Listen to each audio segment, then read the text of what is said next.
అమ్మా భవానీ లోకాల నేలే ఓంకార రూపమమ్మా, తల్లి నీ మహిమల్ని చూపవమ్మా.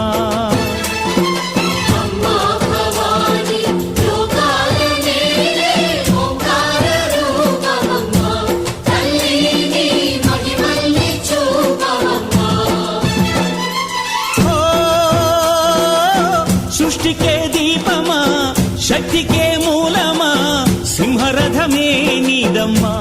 అమ్మ దుర్గమ్మ భక్తులను దీవించుమా.